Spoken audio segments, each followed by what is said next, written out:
नमस्कार, आप सभी का स्वागत है study with JR YouTube channel में। आज के इस वीडियो में हम अध्याय 3 पढ़ेंगे जिसका नाम है शब्द विचार।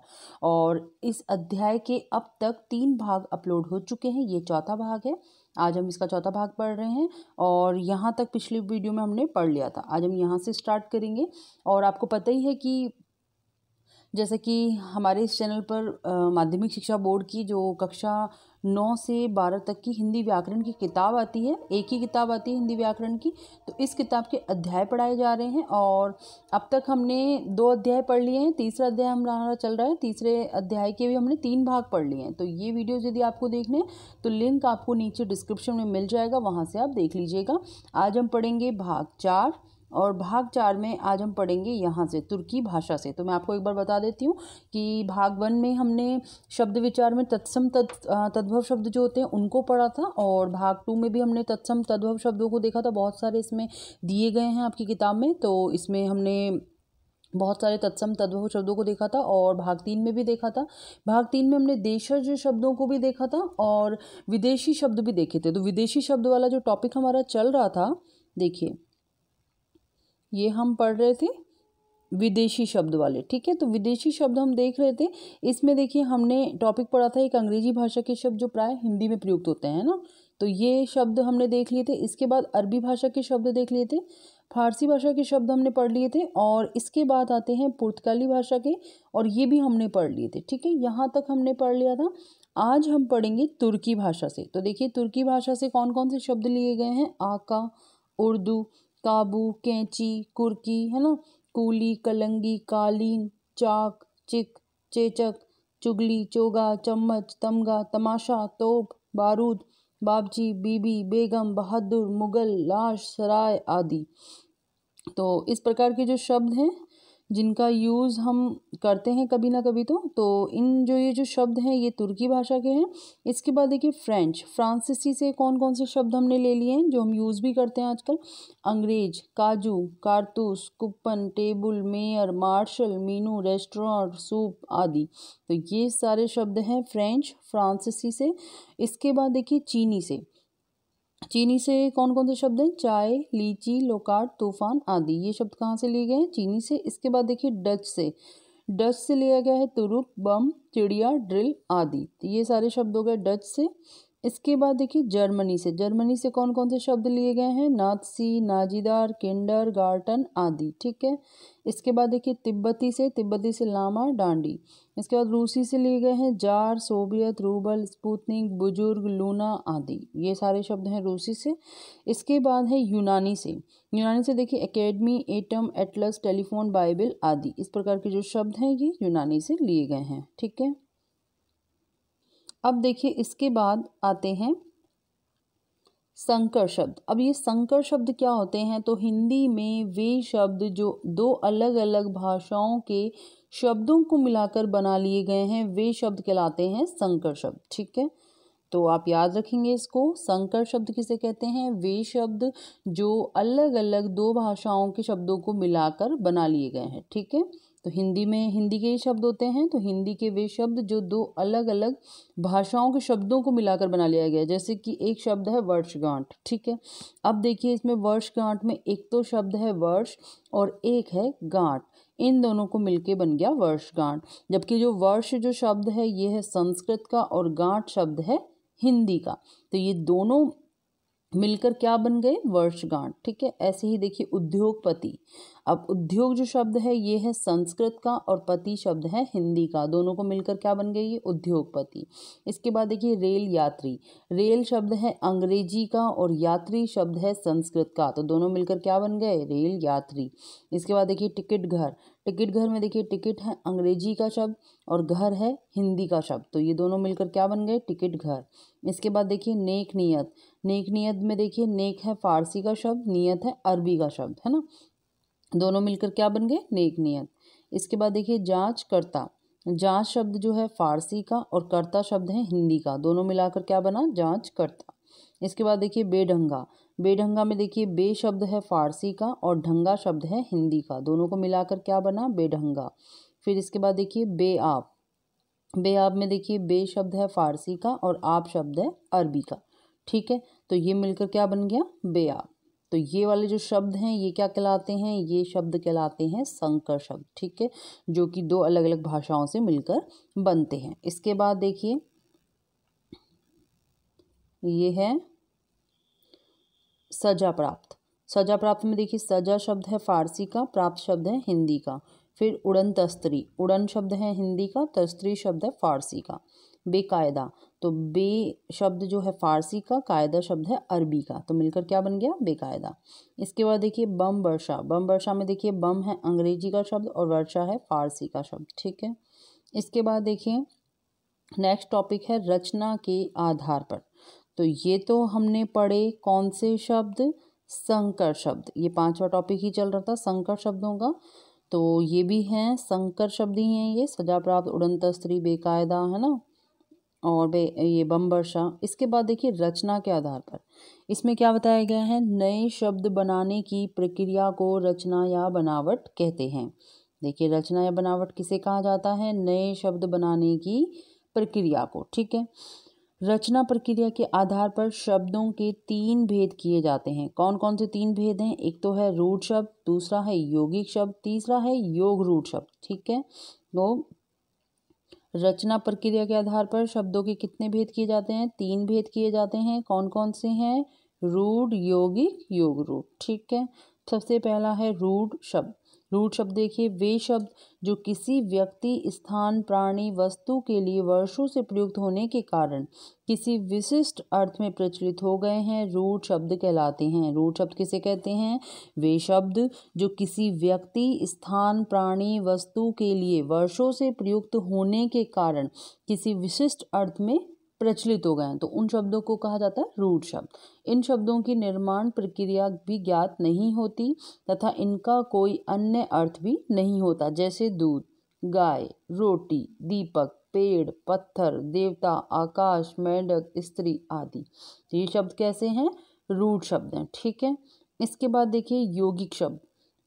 यौगिक शब्द में देखिए वे शब्द जो दो या दो से अधिक शब्दों से बने हैं, उन शब्दों का अपना पृथक अर्थ भी होता है, किंतु मिलकर अपने मूल अर्थ के अतिरिक्त एक नए अर्थ का भी बोध कराते हैं, उन्हें यौगिक शब्द कहते हैं। ठीक है, तो यौगिक शब्द किसे कहते हैं, वे शब्द जो दो या दो से अधिक शब्दों से बने हैं, दो या दो से अधिक शब्दों से बने हैं और उन शब्दों का अपना पृथक पृथक अर्थ भी होता है, किंतु मिलकर अपने मूल अर्थ के अतिरिक्त एक नए अर्थ का भी बोध कराते हैं। मतलब जो शब्द पहले से है उसका भी अर्थ होगा और एक नया अर्थ भी उसका बन जाएगा। ठीक है, जैसे समस्त संधि, समास, उपसर्ग, प्रत्यय से बने शब्द यौगिक शब्द कहलाते हैं। ठीक है, जितने भी संधि, समास, उपसर्ग, प्रत्यय से शब्द बनते हैं ना, वो सब क्या कहलाते हैं, यौगिक शब्द कहलाते हैं। जैसे विद्यालय, तो विद्यालय का आप जब विच्छेद करेंगे तो क्या बनेगा, विद्या प्लस आलय। प्रेम सागर, प्रेम प्लस सागर।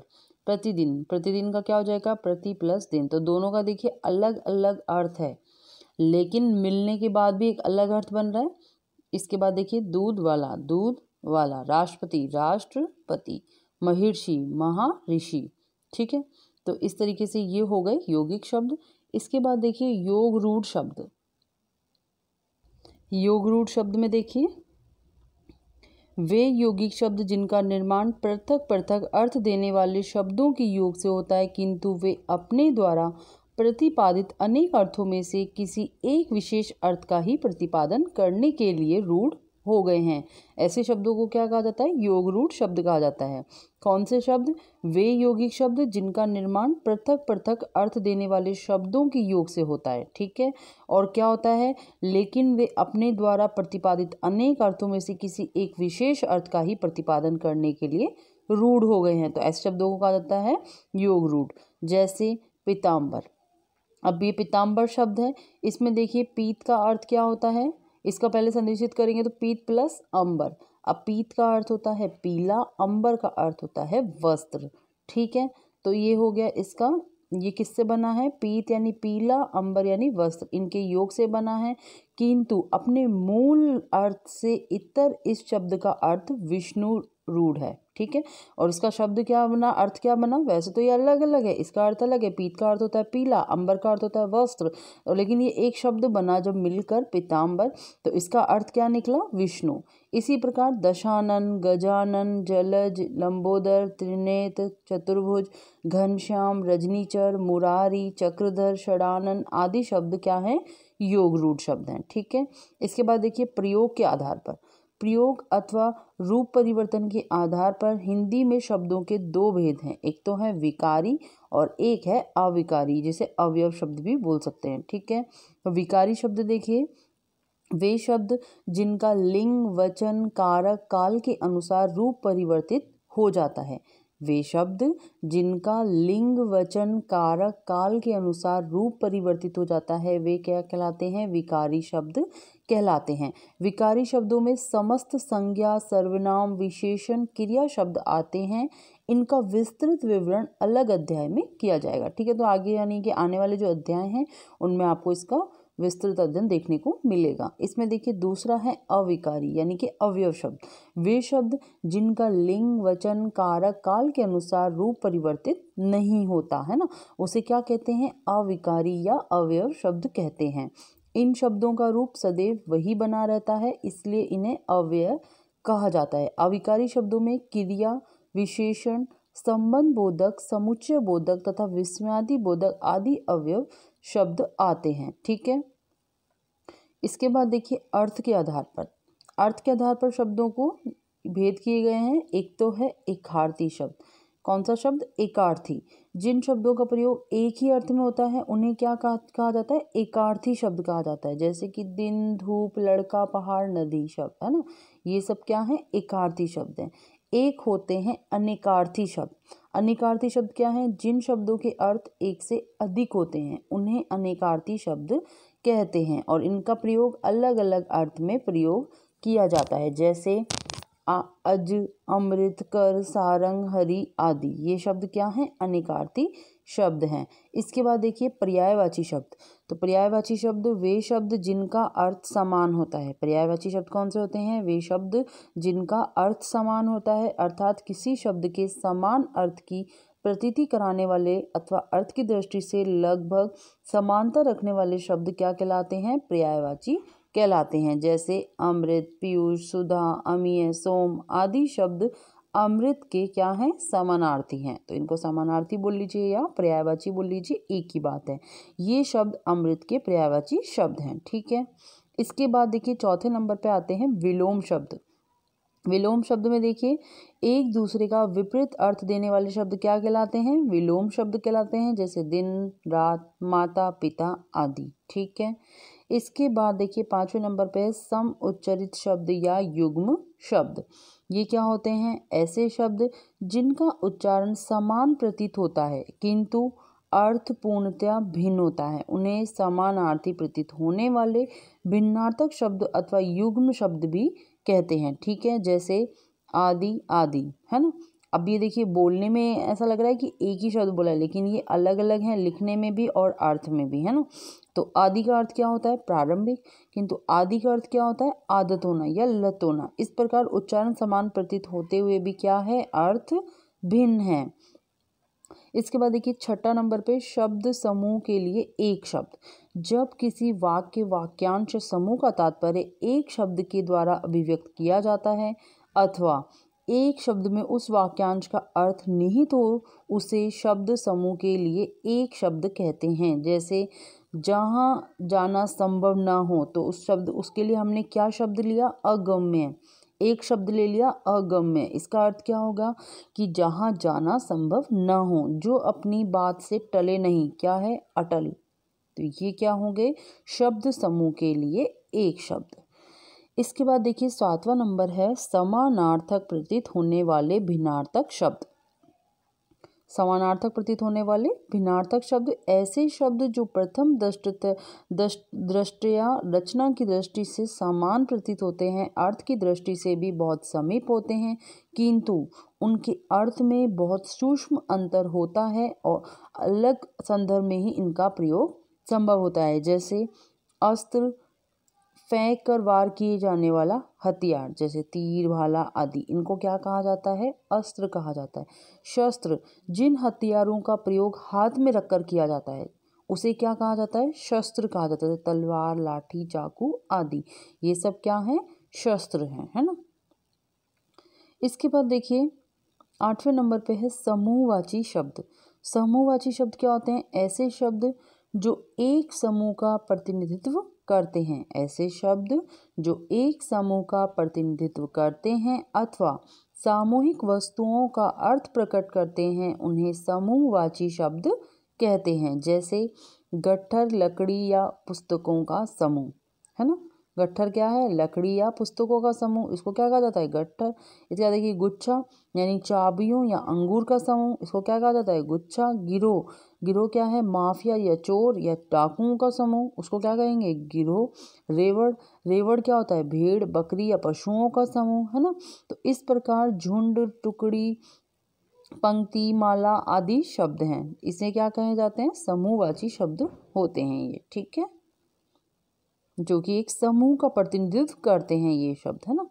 इसके बाद देखिए 9वें नंबर पे है ध्वन्यार्थक शब्द, है ना। ध्वन्यार्थक शब्द में देखिए ऐसे शब्द जिनका अर्थ ध्वनि पर आधारित हो, उन्हें क्या कहा जाता है? ध्वन्यार्थक शब्द कहते हैं, ठीक है।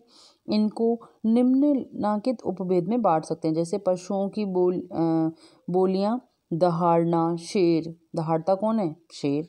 भौंकना, तो भौंकना शब्द किसके लिए यूज होता है? कुत्ते के लिए, कुत्ता भौंकता है। हिनहिनाना, हिनहिनाना कौन करता है? घोड़ा। चिंघाड़ना, चिंघाड़ना हाथी। मिमियाना, मिमियाना कौन करता है? भेड़ या बकरी। रम्हाना गाय। फुंफकारना सांप। टर्राना मेंढक। गुर्राना चीता। म्याऊं बिल्ली। तो ये सब क्या है? ये सब पशुओं की बोलियां हैं, ठीक है। इसके बाद देखिए पक्षियों की बोलियां, पक्षियों की बोलियां, चहचहाना, कौन चहचहाता है? चिड़िया। पीहू पीहू कौन बोलता है? पपीहा। काव काव कौन? कौआ। गुटरगु कौन? कबूतर। कुकड़ुकू मुर्गा। कुहुकना कोयल। इसके बाद देखिए जड़ पदार्थों की ध्वनियाँ, जड़ पदार्थों की ध्वनियाँ जैसे कि कड़कना, कौन कड़कती है? हम बोलते हैं ना बिजली कड़क रही है, तो कड़कना बिजली के लिए होता है संदर्भ में यूज। खटखटाना, खटखटाना किसके लिए होता है? दरवाजे के लिए, कहते हैं ना खटखटाया, किसी ने दरवाजा खटखटाया, तो खटखटाना शब्द होता है दरवाजे के लिए। छुक छुक किसके लिए? रेलगाड़ी के लिए। गरजना, कहते हैं ना बादल गरज रहे हैं, तो ये शब्द किसके लिए हुआ? बादल के लिए। खनखनाना, खनखनाना किसके लिए? सिक्के के लिए। तो इस प्रकार से ये हो गई जड़ पदार्थों की ध्वनियाँ। तो ये थे ध्वन्यार्थक शब्द, वो शब्द जिनका अर्थ ध्वनि पर आधारित होता है। तो ये देखिए ध्वनि हमने देख ली पशुओं की, पक्षियों की, जड़ पदार्थों की, तो इनका अर्थ क्या है? उस ध्वनि पर आधारित होता है, ये होते हैं ध्वन्यार्थक शब्द, ठीक है। इसके साथ ही जो पार्ट 3 है ये कंप्लीट हो गया है, अध्याय 3 कंप्लीट हो गया है, और नेक्स्ट वीडियो जो आएगा उसमें हम इसके अभ्यास प्रश्न देखेंगे, ठीक है। आज के वीडियो में इतना ही। वीडियो अच्छी लगी और पसंद आई तो प्लीज़ वीडियो को लाइक कर दीजिए, ज़्यादा से ज़्यादा शेयर कर दीजिए। चैनल सब्सक्राइब नहीं किया है तो प्लीज़ सब्सक्राइब भी कर लीजिए। धन्यवाद।